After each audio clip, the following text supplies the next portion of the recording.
Thank you all so much for being here. Hello and good evening. My name is Jackie Randazzo, and I am a communications manager for clean energy programs here at the San Francisco Public Utilities Commission.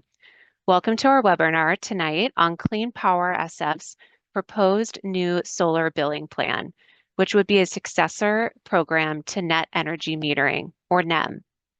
This solar billing plan would be for CleanPowerSF customers with rooftop solar applications after April 14th, 2023, and current NEM customers with systems 20 years or older. As we consider this plan, feedback from our customers like you and other stakeholders is critical. So thank you again for being here. In this meeting, we'll give you an opportunity to ask questions, provide feedback, and learn about other opportunities to offer your thoughts, comments, and suggestions.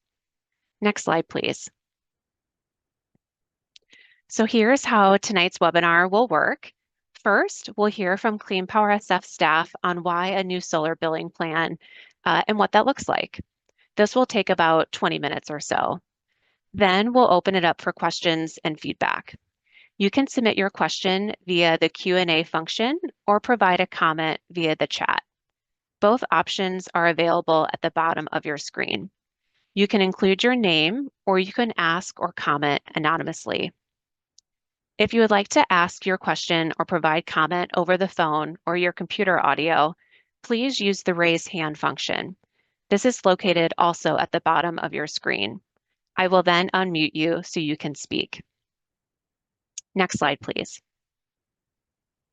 And finally, just a couple of reminders and asks for tonight. First, this webinar is being recorded. After tonight's webinar, we will post the recorded presentation section to our website. This is for people who can't attend this evening. However, we will not share the Q&A portion of the webinar publicly. This will be to protect your privacy. Second, we invite you to help us create a respectful environment for tonight's webinar. Please let's all be kind and patient and create a space so everyone can participate. Okay, so let's get started. I'm excited to introduce my colleagues who will present on tonight's topic. Andrew Bevington is my colleague and the Customer Solutions Manager for CleanPowerSF, and Ross Nakasone is the Utility Specialist also on the Customer Solutions team. Andrew, over to you. Thank you, Jackie. As Jackie said, I'm Andrew Bevington, and I manage the CleanPowerSF Customer Solutions team, and we've been working on this proposal. Can we go to the next slide, please? Thank you. So for this workshop, we'll be covering a few different topics. We'll start out with some background, including an introduction to the problem we're trying to solve, and a quick look at the states and PG&E's recent changes to NEM, as well as where CleanPowerSF fits into that. Then we'll introduce the staff proposal, walking through each element and the rationale behind each one. Finally, we'll summarize the proposal's benefits and the proposal itself before talking about timing and next steps, and finally opening it up to Q&A and discussion. Next slide. Thank you. First, I'll like to spend a moment on the challenge that we're trying to overcome. In short, the NEM 2.0 model is making it harder for the state to decarbonize and reduce our carbon emissions. So what do I mean by that? Well, this chart illustrates the problem. Some folks may be familiar with it. It's been talked about as the duck curve in the past. Here we can see in red net demand over the course of a day on the California grid. Net demand is total consumption of electricity minus renewable power generated. We've also overlaid in the green line renewable power generation over the course of the day. As you can see, in the middle of the day, renewable production peaks and exceeds net demand, and that's because the sun's up, all that solar is operating. However, in the evening, when demand spikes as people get home, start cooking dinner, doing things like that, simultaneously, renewable energy production drops with the setting sun, and that creates a gap. To meet that gap between the red and green lines in the evening, California relies on fossil fuels, such as natural gas, and energy storage to supply that demand. Under NEM 2.0, rooftop solar customers are compensated based on the retail rate, paying for solar exports in the middle of the day that make the midday overproduction problem worse. In order for the grid to decarbonize, we need to use that energy generated in the middle of the day in the evening after the sun sets. We need to bring prices in line with the grid's needs for renewable energy. Next slide, please. Nope.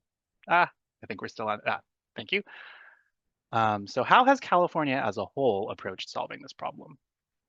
The first step was in 2022 when the California Public Utilities Commission directed PG&E and the other investor-owned utilities to adopt a successor tariff or program to NEM 2.0. That was commonly called the net billing tariff, also known as the solar billing plan or NEM 3.0, so gone by a lot of different names.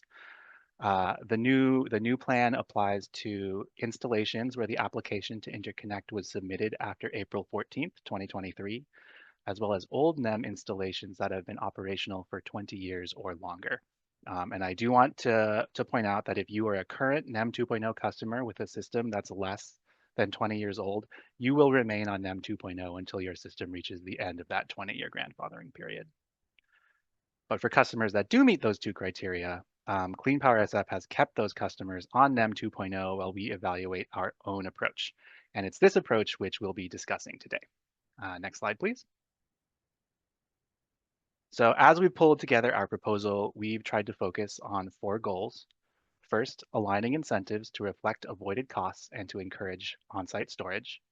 Second, continuing to support a pathway for rooftop solar and on-site renewables in San Francisco. Third, ensuring equity and fairness, particularly for our low-income customers. And finally, considering administrative feasibility. Next slide.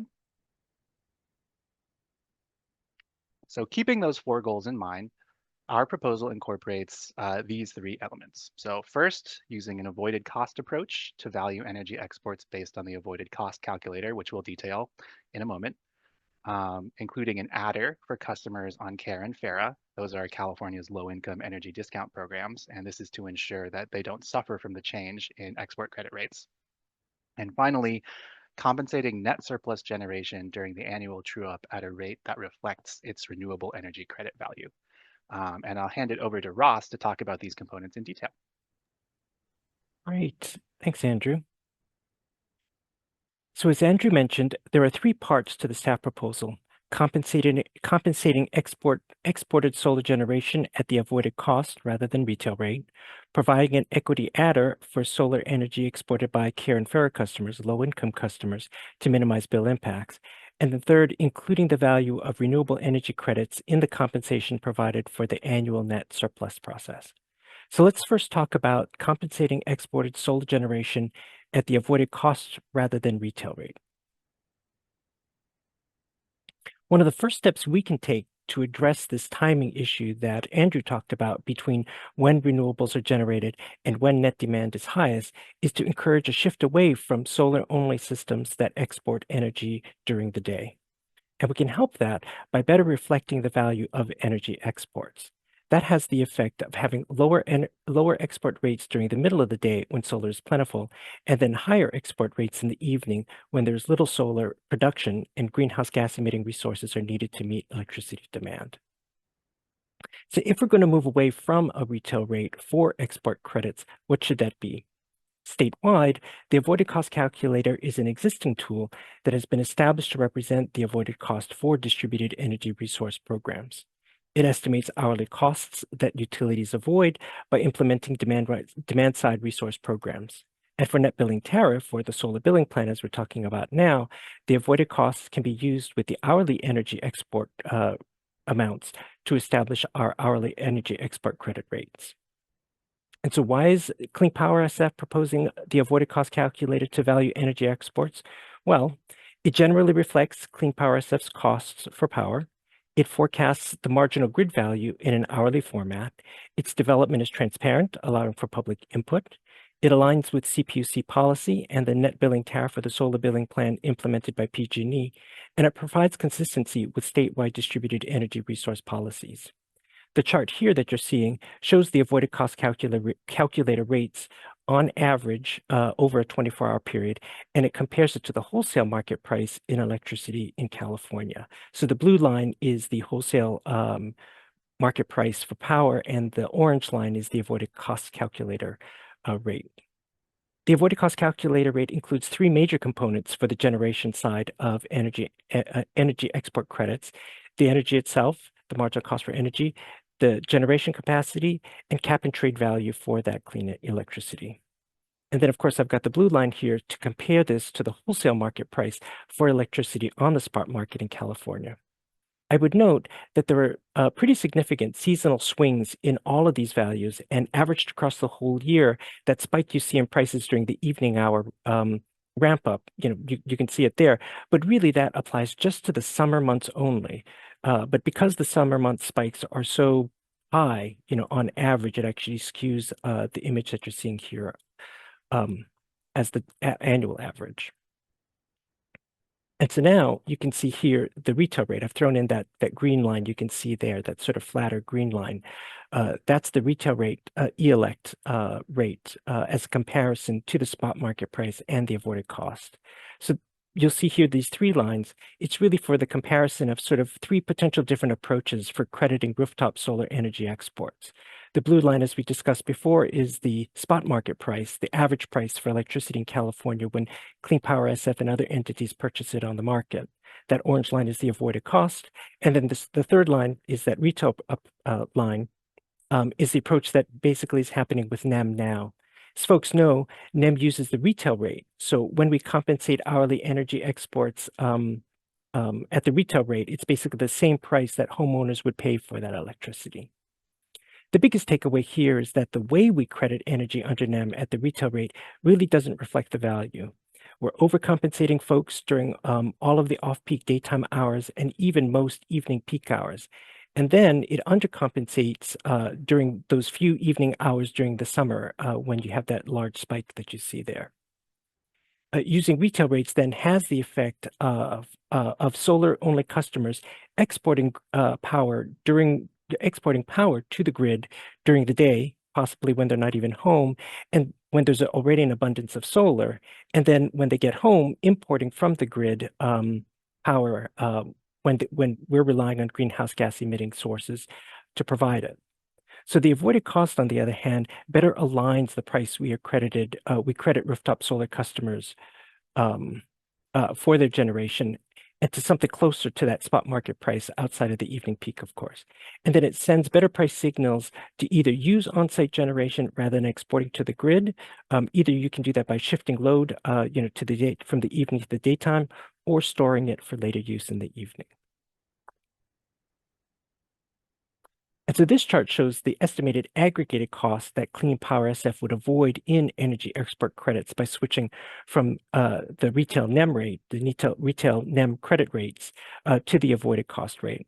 That would apply to customers that will either be legacying out, as we discussed earlier, onto the proposed solar billing plan, and for new customers or customers with new interconnections.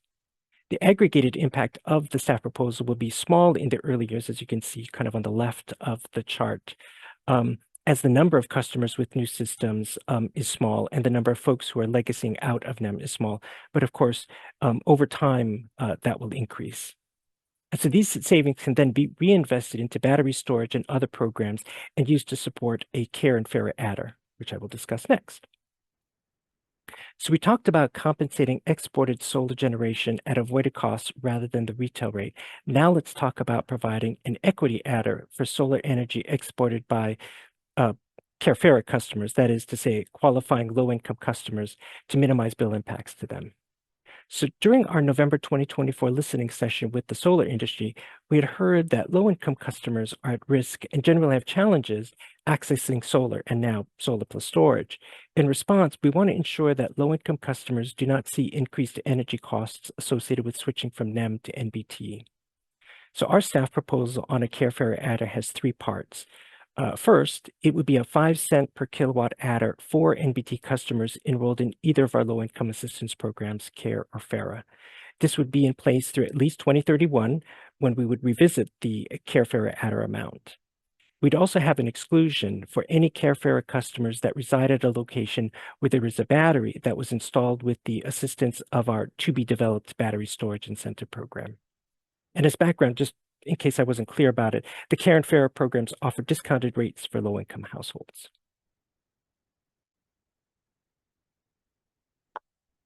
And now the third component of our proposal, we'll talk about using the value of renewable energy credits in the compensation provided for net surplus generation.